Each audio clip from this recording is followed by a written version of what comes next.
There are, based on, as you guys can see, the level of excitement in the room and in engagement, we are so excited about the opportunity to really talk about like how we meet this moment. But before we actually go into like what this moment is, for me, I want to actually give a little bit of context, because as many of the folks on the dais right now will tell you, this has been decades in the making. And for me, my origin story, it's actually been 15 years in the making. Prior to launching the Communities First Fund, I was at a foundation called the Surdna Foundation, which is based in New York. A lot of what we did was work at the intersection between economy, race, and the environment, and we work closely with the federal government and community-based organizations. And when the Obama administration came in, a lot of folks in philanthropy were asked to heed the charge around Obama's aspiration around just and sustainable communities. So I worked with many of these folks in service of that. The irony is that because we didn't have the resources, and we had the will in some of the agencies, but we didn't have the resources.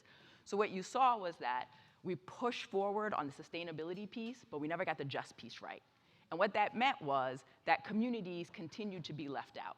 So as we saw investment coming from the federal level, communities like, whether it was at the time, like a Jamaica Plains, a Bridgeport, a Patton, a Berlin, they didn't see the level of investment that we were contributing to moving to a clean economy, or to being able to leverage the RGGI funds in this region, or to build out our transportation systems. Like, these were all nodes of money that you were seeing because they were specifically earmarked for this moment. So what excited me when the Biden administration came in was, out the gate, there was conversation around like how do we actually fulfill on this proposition around just and sustainable communities? And day one, the president talked about a commitment to racial equity.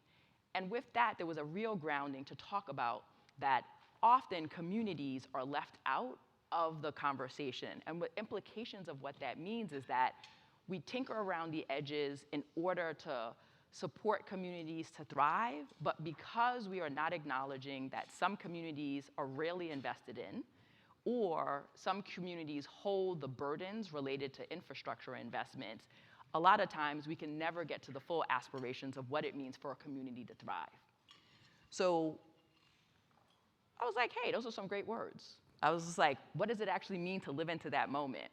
Then all of a sudden we started seeing Congress passing a lot of appropriation bills. And as Stephanie mentioned, we are close to $4 trillion that will flow specifically for infrastructure. And why that matters, that money, is, again, a lot of times we talk, but we don't have the money to back up what it means to reimagine how our infrastructure investments land in order to support communities and allow communities to thrive. And in this moment, this is the moment.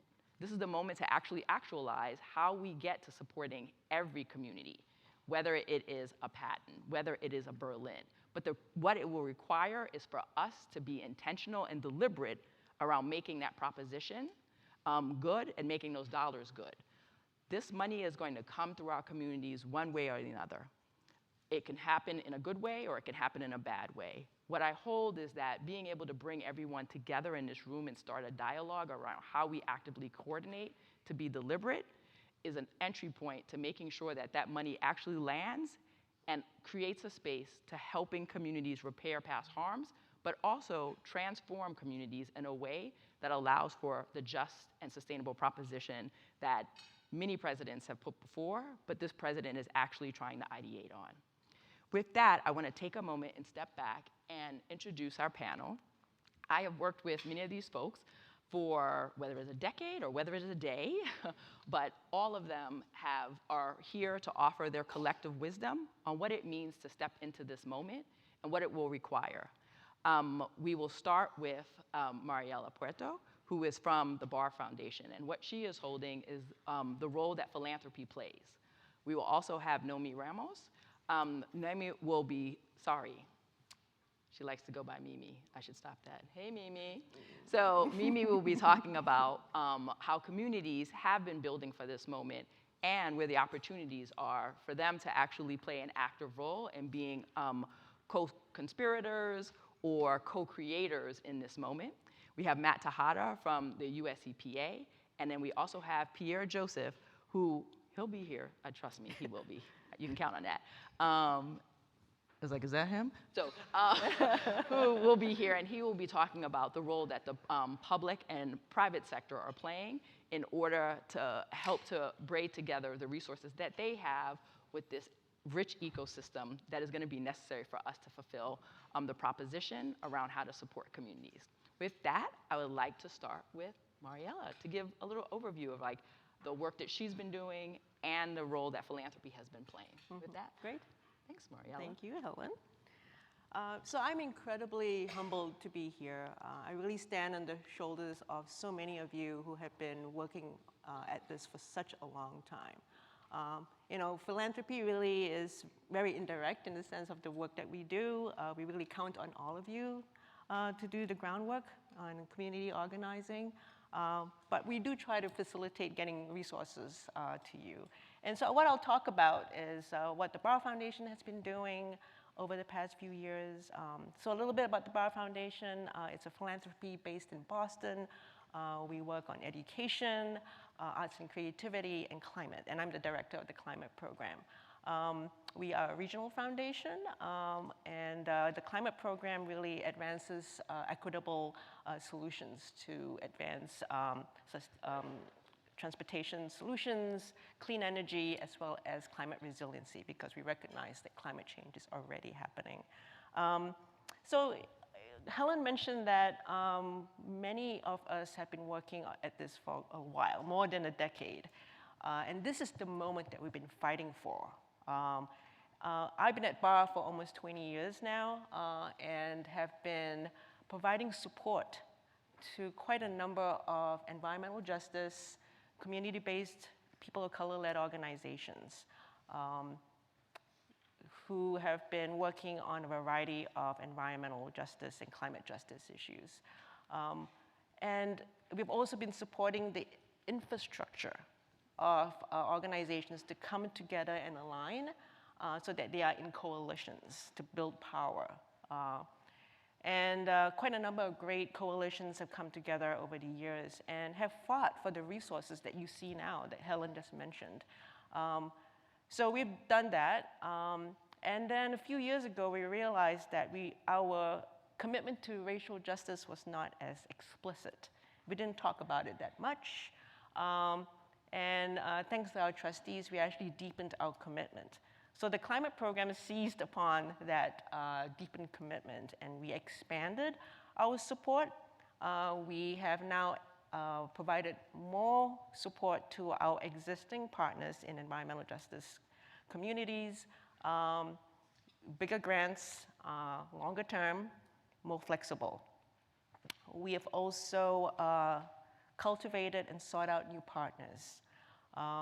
And we are now adding more people of color-based organizations to our portfolio. Very happy to report that when we did a baseline count of the number of people of color organizations we were supporting 2 years ago, it was 10% of our total climate dollars. We are now at almost 25% over the past 2 years.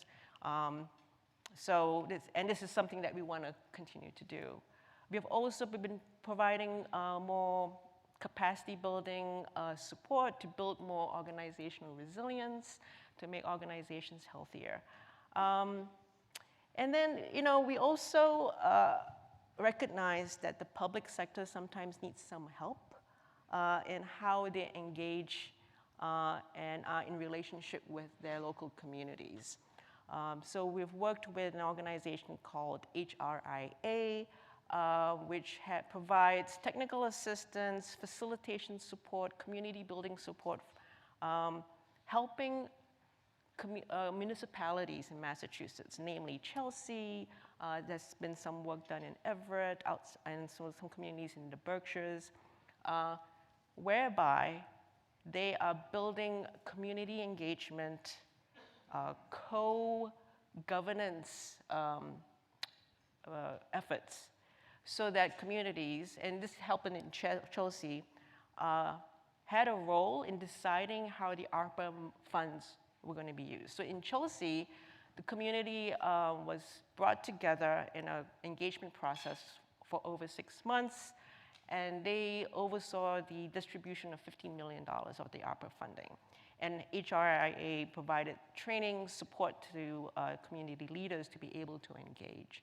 And those funds were used for a variety of initiatives, including workforce development and environment. So those are some of the examples of the work we have done. Are there other things you wanted me to touch on? I guess we also did convening, and for today, and also for continued convenings, and we are providing support for consultants and staffing for Communities First to be able to dedicate resources and time and energy to Region 1. The rest of the regions are also trying to organize, and we are the first convening, I guess? Yes, you are. So, Yeah. good job, everyone.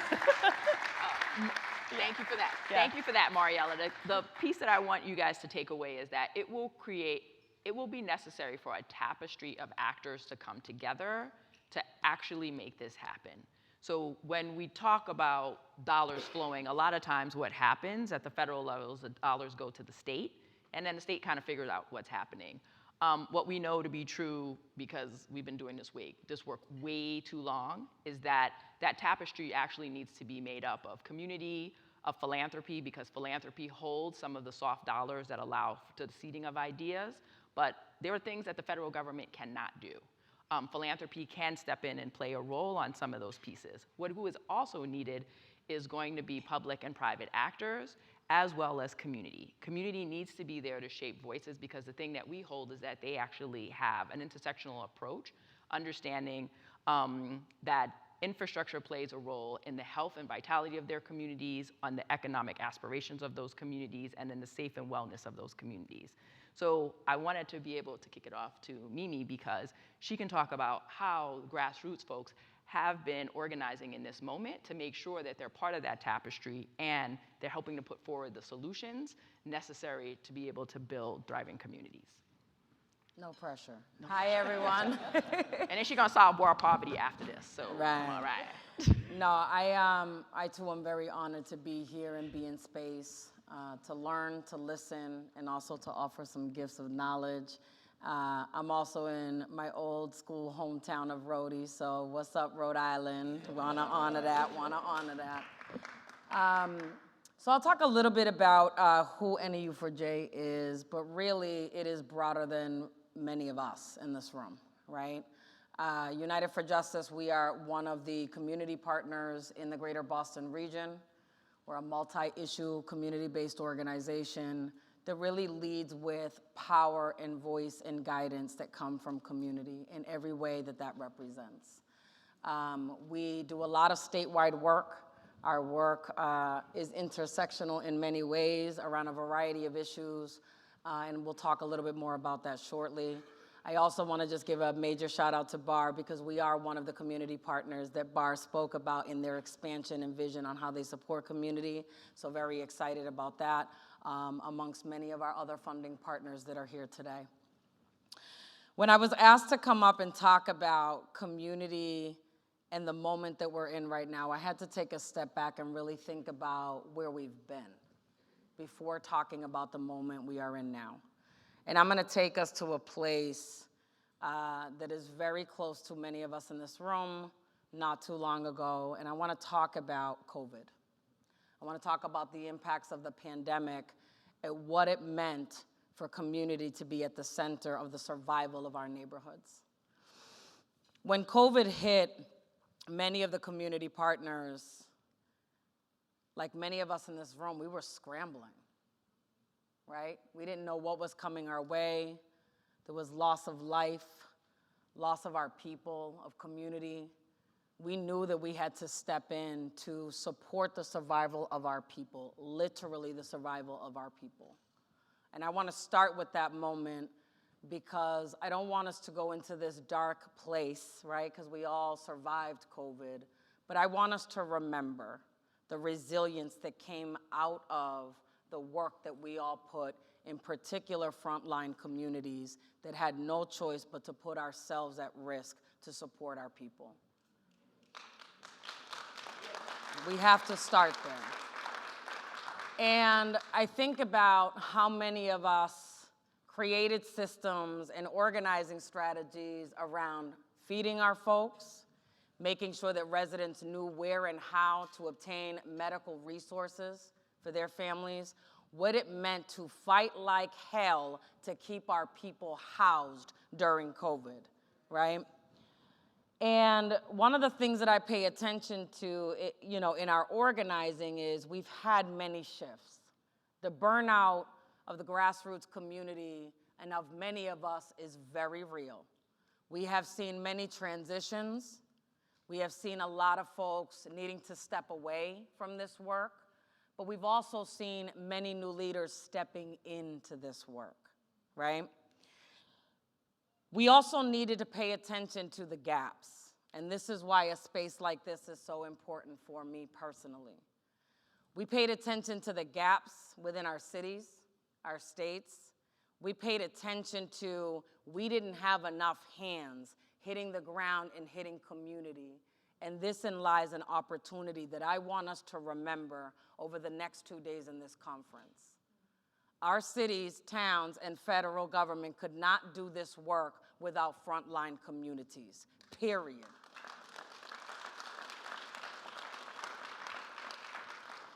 Community was able to get into our neighborhoods and ensure that our people had what they needed.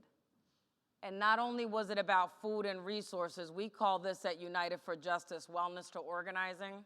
Let's remember, census was going on, right? How many here worked on the 2020 census? Raise your hand. Hopefully all of y'all. Not everybody? Ooh, okay, we could talk about that. But the census was going on. There were fights across the country to pass legislation to protect families against eviction and foreclosures. There were fights across the country to protect workers and the resources that folks needed in their unemployment, and all of the COVID policies that we had to pass in order to ensure our people had basic needs and protections. So our work was not just grounded on, here's a plate of food, but it was an invitation for community to have what they need, but also to turn their pain into power and get into the streets and organize. And I want to remind us of that moment over the next few days. This initiative and this opportunity is about our money. I want to say that one more time. It is our money. And it's an opportunity for us to continue that creativity and center communities in a very real way. Now, some of you know me, so when you guys hear me say keeping it real, this is a keeping it real moment, right? I want to be clear about what we mean when we talk about centering communities. And I would argue that specifically I am intentionally talking about Black, Brown, API, Indigenous communities, that we center the voices of low-income families at the decision-making table of what solutions look like in our neighborhoods. We need to be okay. We need to be okay with taking a step back and letting community lead. And for our officials that are in the room, whether you're at a municipal level, a state level, or a federal level, listen to what community is saying, because we haven't had these conversations just yesterday. The impacts that have harmed our folks throughout the pandemic were issues we were already struggling with every single day, right? It didn't just start because of COVID. And so I want to remind us of that. And I want us to be okay with trusting the solutions that communities bring. The infrastructure that we are going to need to make our dreams come to life. I'm going to say our dreams, right? Because $50 million, and I heard that just might be a start. We've never seen resources like that, right? So I want us to be okay with dreaming. But I also want to make sure that we're centering the grassroots leadership of those that are leading the way now, right? And when I look at the power of Massachusetts, Rhode Island, New Hampshire, Connecticut, Vermont, we got a lot of work to do to coordinate ourselves, right? And I want to honor that because the level of coordination also allows us the room to have the opportunities to learn from each other. We always say in our movement spaces, each one teach one. What's happening in Providence, guaranteed is happening in Dorchester, guaranteed is happening in Hartford, Connecticut, but we're not talking to each other enough. And so hopefully we are able to create the spaces that we need to learn from our organizing strategies, center the projects and models that possibly we could be doing in other places, but that our community residents are also meeting each other along the way. That's really important. What I'll end us with is also near and dear to my heart, and I talk about this a lot back home where I mention the tables, pond tables, right? We say the tables, pond tables all the time because there are so many beautiful coalitions in our communities across the region, but I want you to pay attention. Are the same grassroots partners in those spaces? How many times you see each other in like 10 different coalitions, right? I know y'all feel it, right? Because I know I do, and that's okay. But what we need to figure out and what we need to be stronger around is how our coalition spaces are even coordinating with each other in stronger ways so that we can pull together our resources to become even stronger than what we know we are, right? And we need to ensure that the grassroots community that is at the center of these spaces have the level of support that they need to continue to organize. We don't have enough of us at the table. We need more of us at the table, right?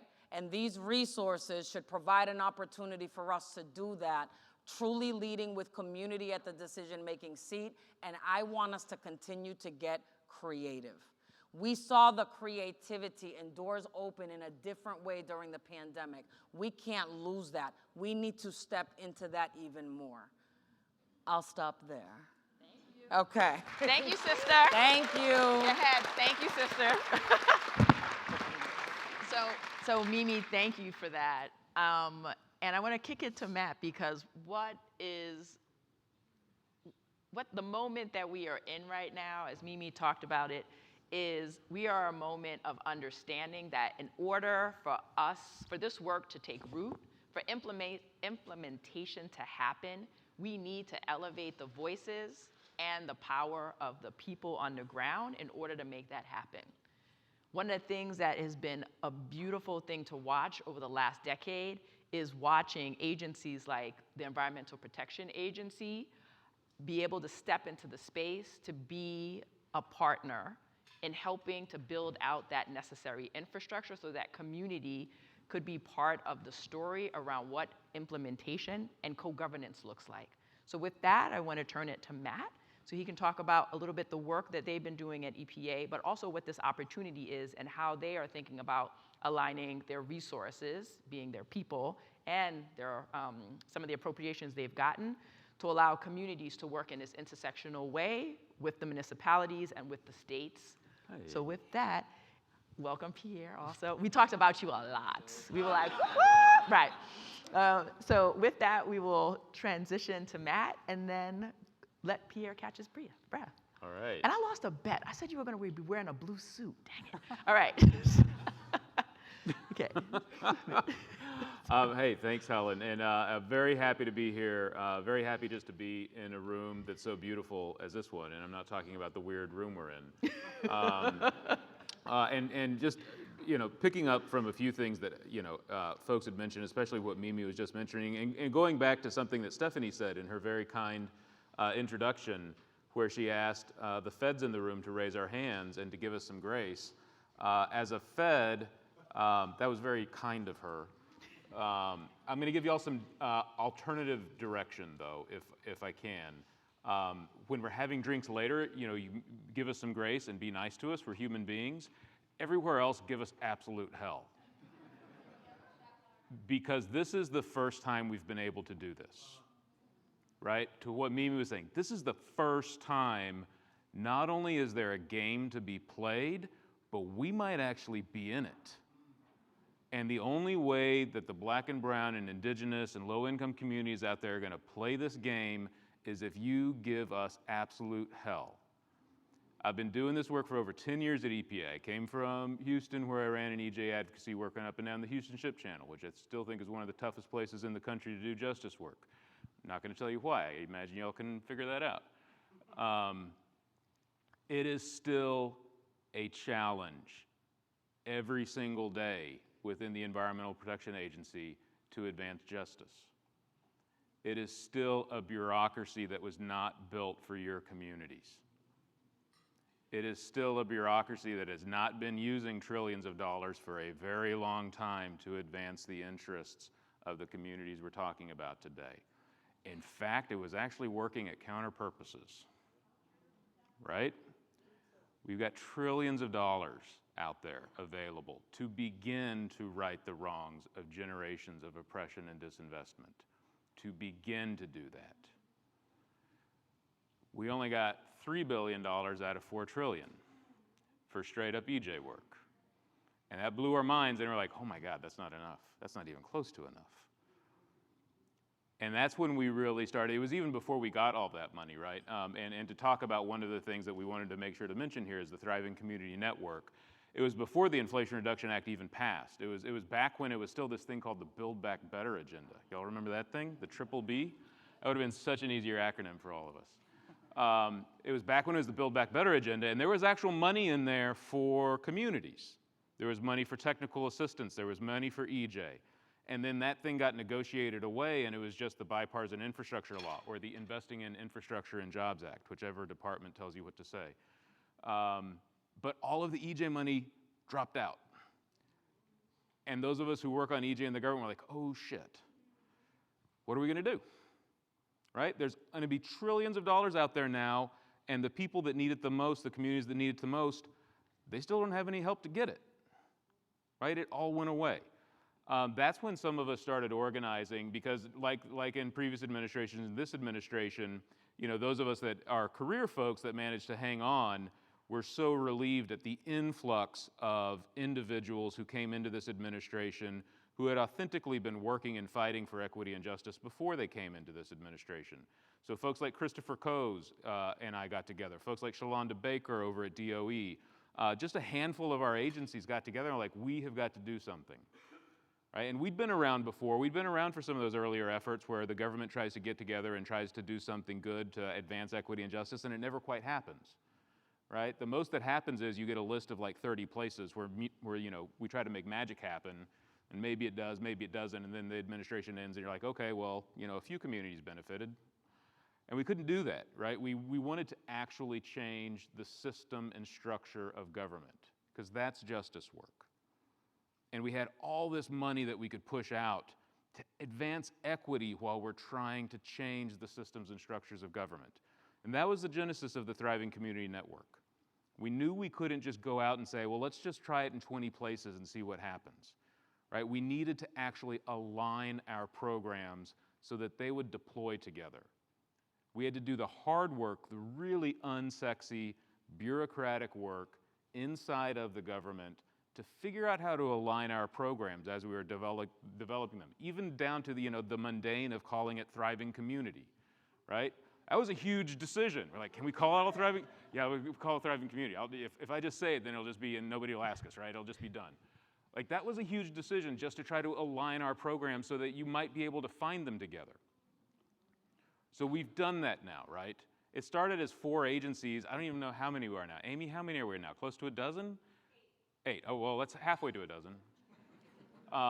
But it's growing because the agencies that are in this game that have these billions of dollars, they see the power of us actually doing the harder, much less sexy, but much more meaningful work of advancing the systemic and structural change of the way we govern in the United States. And this time is the time where that has got to happen, because we've never had this opportunity before. Luckily, you know, we got a little bit of an advance at EPA in environmental justice in our annual appropriation. That's what actually allowed us to kickstart the Thriving Community Technical Assistance Centers, the TIC-TACs, right? That's not Inflation Reduction Act money. We started laying that thing out months before IRA dropped out of the sky on us.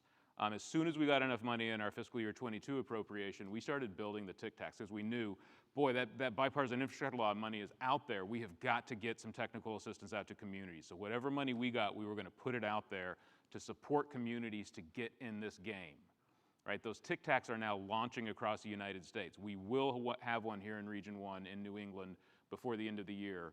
That competition, I think, just closed last week.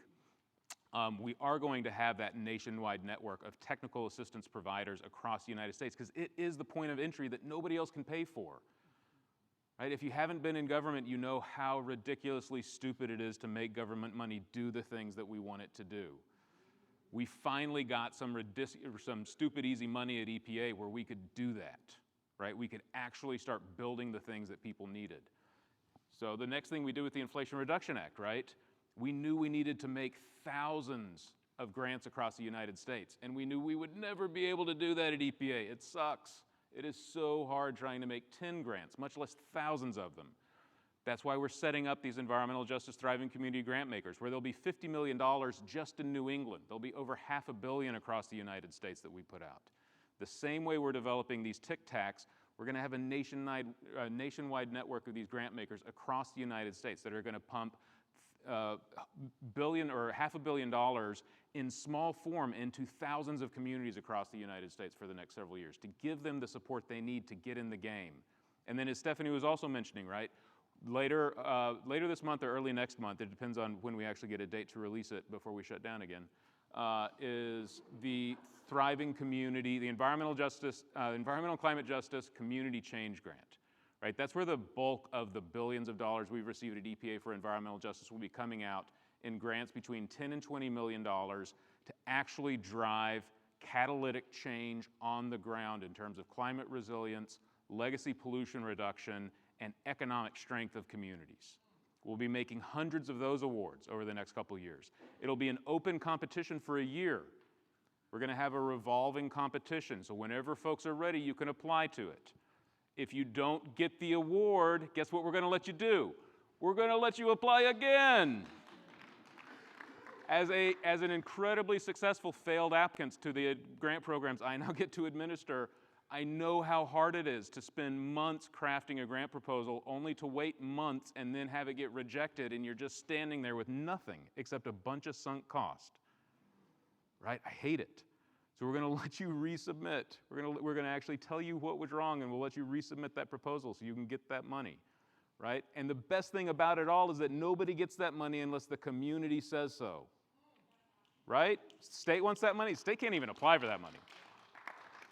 We hope states get parts of it because if they're real good, authentic actors, then the community should invite them in. Local government should be invited in. Tribal government should be invited in. Academic institutions should be invited in.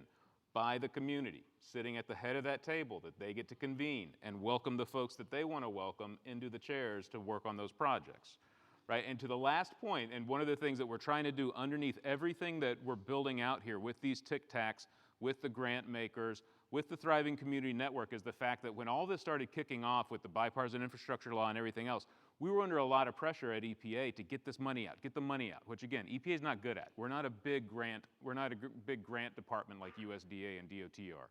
So we struggle sometimes to get the money out in these ways. And so I was challenged, like, well, why can't you do this the way that the other parts of the government do? Like USDA got their money out in a month, right? HUD had their money flowing out in a couple of months. So I went and looked at it, right? USDA has a bank. Congress chartered USDA a bank in the 40s. So when they get a big check, they know where to deposit it. We had no infrastructure in this country to do the business of equity and justice. This is what we have the chance to build for the first time. And the fact that communities are showing up, right? The communities that are tired, the communities that have been doing this for generations, those leaders out there, but they see this opportunity and they are showing up, and they are showing up with those partners that we need to show up with them. Those authentic actors, whether they're in philanthropy or academic institutions or wherever else, showing up to build this infrastructure with us to actually start doing the business of equity and justice in the tens of thousands of communities across the United States that need it. We're going to take this money, right? We're going to take this $3 billion that I count as earnest money, right? You know what earnest money is? When you buy a house, you put that little bit down to show you're serious. This $3 billion to me is earnest money from the government.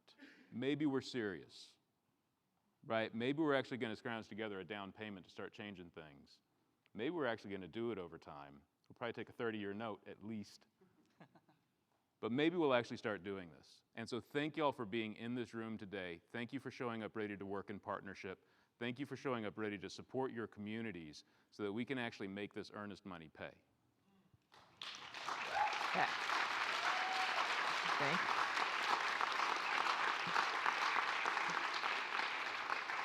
Thank you, Matt. And the thing I want you guys to leave with is that while this $3 billion may be earnest money, why it matters in this moment is that money is actually the seed capital to change systems and how things work. So in order for a community, a municipality, a local government to touch the bulk of formula funds that come through the state. So federal government has $1, 90 cents of that has to go through the state. But in order for anyone on the ground to be able to touch that, they have to have a plan in place, they have to be coordinated, and they have to actually understand the system. This earnest money creates the space for that. So it may seem like, it's a little bit of money, but the thing is, it is the first domino to allow us to be able, as a collective, to influence what happens at the state level, where the dollars will flow. The other thing that it does is begin the interagency that Matt talked about, also creates an opportunity for the first time at the federal level for the feds to not see an issue area, but to see a place, okay? And why it's important to be able to see a place and start from that, from the ground up, is because then we can orient ourselves in a different way. So a lot of times how dollars, public sector dollars come in is that it is looking very myopically at one thing. Oh, we're gonna address water, we're gonna address transportation, maybe we'll do some economic development. The reality is that in order for a community to thrive, all of those things have to sing together. And if anything is out of alignment, then we're at the peril. It is the kink in the chain, and the community is at peril. There's a real opportunity now, because we are looking at place, for all these issue areas to work together and to be braided together. And the fact that the interagencies have come together, they're also thinking about how to meet place where they are. And what community has been asking for, a municipality, however you're coming in at this, even if you're a municipal leader right now, is that you need the ability to have flexible dollars that you can stack in service of investing for the things that you need. We've never had that opportunity to be able to really think about, how do we take philanthropic dollars, how do we take dollars from the Department of Transportation, how do we take dollars from EPA, the water program, how do we take money from HUD, and really look at what it means to invest in place. So I want you to sit with that and understand this earnest money is actually the tipping point that allows for this braiding to happen, okay? I wanna kick it over to Pierre, because when we talk about the need to be able to stack and braid capital, Pierre has been working very hard at the Boston Federal Reserve and thinking about how we do that from the public sector and the private sector, and how do we connect to these larger dollars that are flowing through at the federal level in order to be able to support this region. So with that, Pierre. Thank you, Helen. My name is Pierre Joseph. I am the Inclusive Economies Manager at the Federal Reserve Bank of Boston. Now, to share just a little bit around the Federal Reserve System and the Federal Reserve Bank of Boston, the Federal Reserve Bank of Boston is one of 12 different district banks across the country and the Board of Governors in Washington, D.C. Most of you probably know the Federal Reserve for setting interest rates. Our mandate is price stability and full employment. But the mission at the Boston Fed in particular is creating a vibrant, thriving, inclusive economy. And what that means for me, the work that we've done at the Boston Fed over the past 10 years has focused on supporting over 33 smaller places and rural communities across New England as part of the Working Cities or the Working Communities Challenge. Through this work, we've been able to support over 33 places, investing over $20 million in investing in the social infrastructure of place, community collaborations, bringing folks together across issue area or silos around visions to support a thriving local economy. I came into the bank about a year and a half ago with the challenge of building on top of what we've seen works, which has been that $20 million investment. And at the Boston Fed, we're thinking about how we can support this inclusive economy.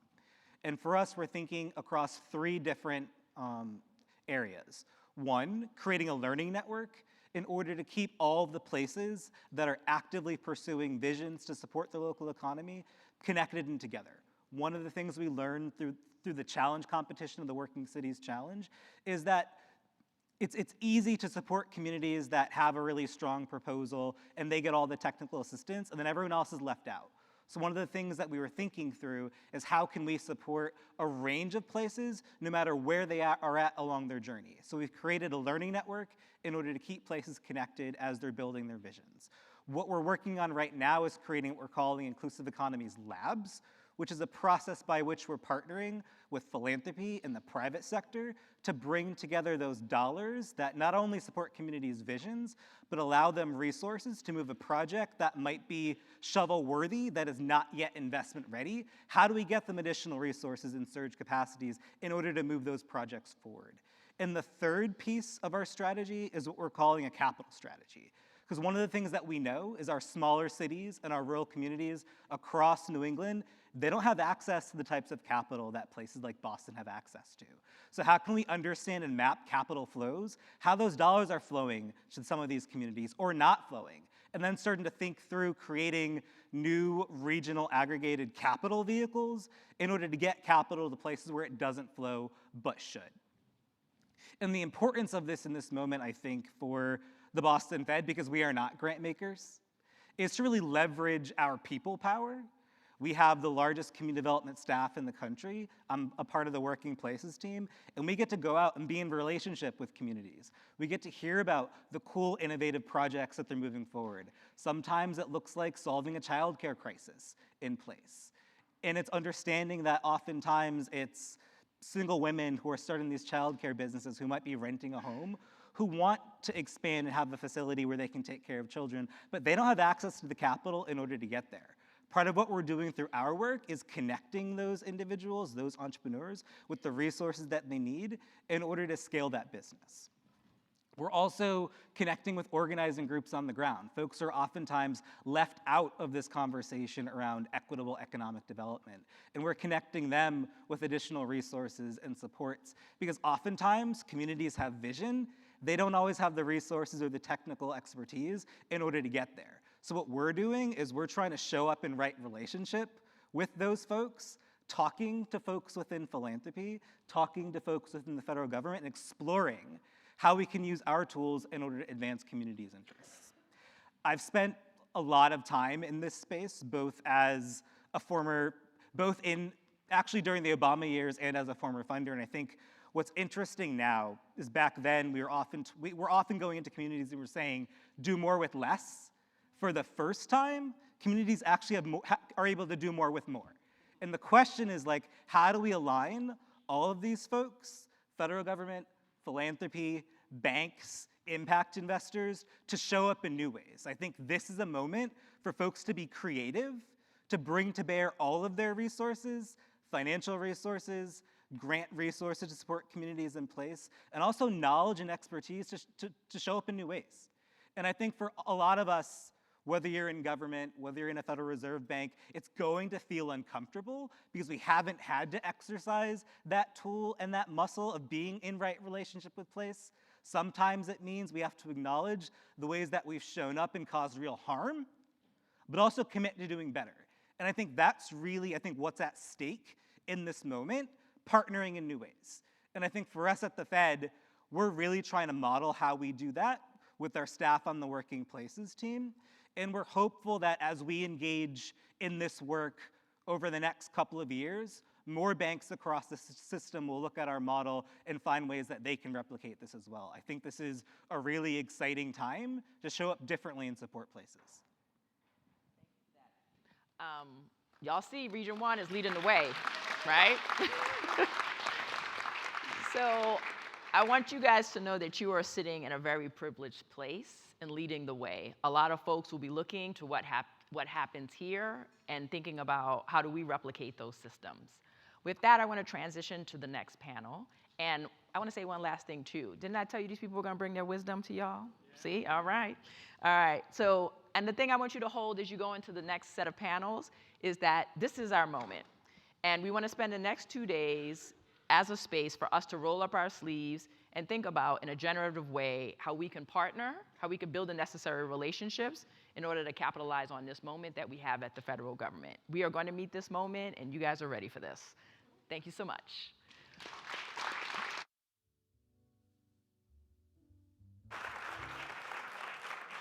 Y'all can stay there because we need a photo. But before we do, I just wanted to give you all some instructions. So we are going to go into group breakouts.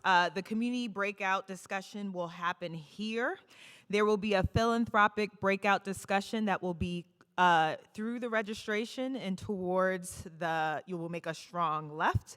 And into that room, there will be a state, local, and federal all the way to the back. And for the federal breakout, it will be between the closed doors that is called the Lapagee B room as part of that. Before we transition, I just wanted to bring up Tom Giordano from Competes, Rhode Island.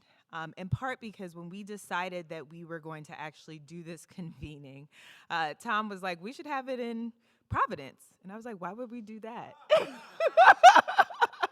And he was like, because we are ready to meet this moment.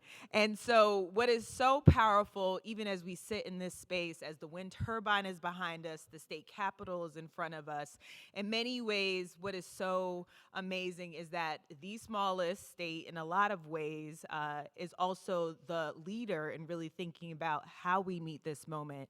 And Competes Rhode Island is one of those public-private partnerships that is starting to show how community, right, the private sector and the public sector can come together to meet this moment. So I just wanted to make sure that I brought Tom up just to give a few words to welcome you all to Providence.